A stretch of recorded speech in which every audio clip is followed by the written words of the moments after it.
या साडीच्या दोन्ही बाजूला नाडी असते, ती नाडी व्यवस्थित मागच्या बाजूला बांधून घ्यायची.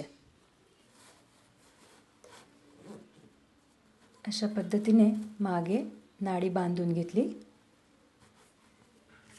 आणि लगेचच काष्टा आणि पदराचा जो भाग आहे तो एकमेकांना पिनेनी जोडून घेऊ, म्हणजे दोन्हीकडचा जो भाग आहे तो व्यवस्थित झाकला जाईल आणि पदर घेतल्याच्या नंतर मागचा भाग पुढे खेचला जाणार नाही.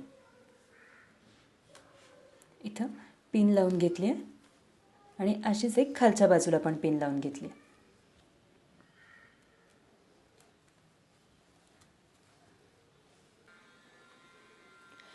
आता डावा पाय खालच्या बाजूला कसा पॅक करायचा ते दाखवते.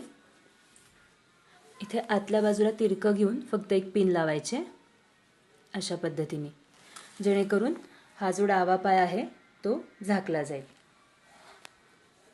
आणि समोरच्या बाजूच्या ज्या मिऱ्या आहेत तर त्याच्यावरती व्यवस्थित ॲडजस्ट करून घेतल्यात, म्हणजे हे आपले दोन्ही पाय इथे समोर तयार झाले. आता आपण पदर कसा घ्यायचा ते बघूया. पदर घेताना पहिला जो पदर आहे तो आपण पहिले वरती ताठ ओढून लावून घेतलाय आणि त्याच्यावरती आता आपण एक एक पदर जो आहे तो ठेवत जाणार आहोत.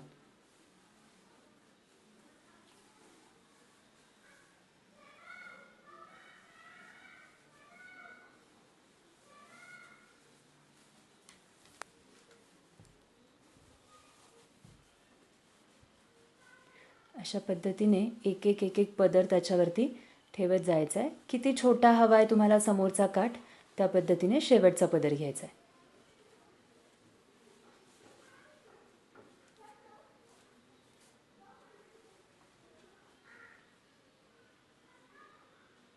आणि वरती पिन लावून घ्यायचे.